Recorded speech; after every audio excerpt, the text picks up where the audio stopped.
kolosiana toko 3 vakiana amin'ny anaran'i Jesosy. Ny tokony hanariana ny asan'ny nofo sy ny hitondra-tena miendrika ny filazantsara.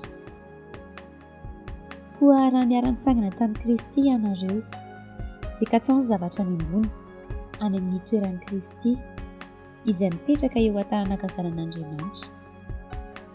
Sy amin'ny zavatra any ambony fa izany zavatra ety an-tany.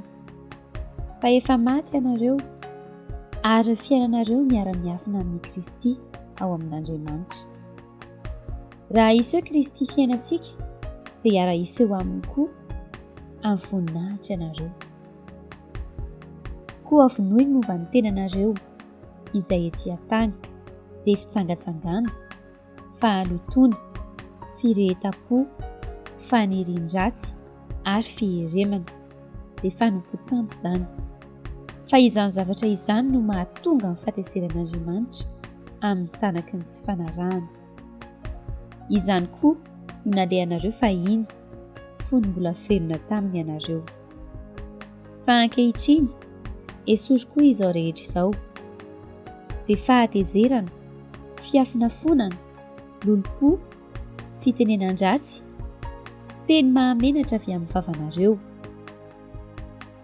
Aza mifandainga ianareo fa efa narianareo ny toetra taloha mba amin'ny asany ary efa notafianareo ny toetra vaovao izay avaozina ho amin'ny fahalalana tsara araka ny endrik'izay nahary azy. Fa amin'izany dia tsy misy jentilisa sy jiosy, na voafora sy tsy voafora, na baribarianina sy skitianina, na andevo sy tsy andevo, fa Kristy no zavatra rehetra sady amin'ny rehetra. Koa mitafi famondrapo sy fiantrana, fahamoram-panahy, fanetretena, fahalemem-panahy, fandeferana araka ny olom-boafidin'Andriamanitra sady masina no malala. Mifandefera ka mifamela heloka ianareo. Raha misy manana alahelo amin'ny sasany tahaka ny namelan'ny tompony helokareo no aoka mba hamelanareo heloka kosa. Ary aoka ho ambonin'izany rehetra izany ny fitiavana fa fehin'ny fahatanterahana izany. Ary aoka hanapaka ao am-ponareo fiadanan'i Kristy fa ho amin'izany no niantsonanareo ho tena iray ary aoka ho feno fisaorana ianareo. Aoka ny tenin'i Kristy hitoetra betsaka ao aminareo amin'ny fahendrena rehetra dia mifampianaraka amin'ny fananara amin'ny salamo sy ny fihirana ary ny tononkira-panahy. Mihira ny fahasoavana ao am-ponareo ho an'Andriamanitra. Ary na inona ataonareo na amin'ny teny na amin'ny asa dia ataovy amin'ny anaran'i Jesosy Tompo izany rehetra izany ka misaoran'Andriamanitra iray amin'ny alalany. Ianareo vehivavy manekeny vadinareo tahaka izay mety atao amin'ny Tompo.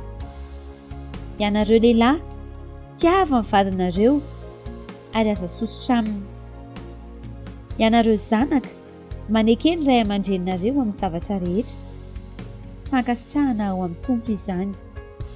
Ianareo iray aza mampahasosotra ny zanakareo fandrao mamofoy izy. Ianareo mpanompo manekeny tomponareo araka ny nofo amin'ny zavatra rehetra, tsy amin'ny fanompoana eo imaso tahaka ny mpilasitraka amin'ny olona fa amin'ny fahatsora-po matahotra ny Tompo. Ary na inona ataonareo dia ataovy amin'ny fo tahaka ny ho an'ny Tompo fa tsy ho an'ny olona, satria fantatrareo fa ny Tompo no andraisanareo ny lova ho valiny fa manompo an'i Kristy Tompo ianareo. Fa izay manao ny tsy marina dia handray araka ny tsy marina nataony fa tsy misy fizahan-tavan'olona. Amen.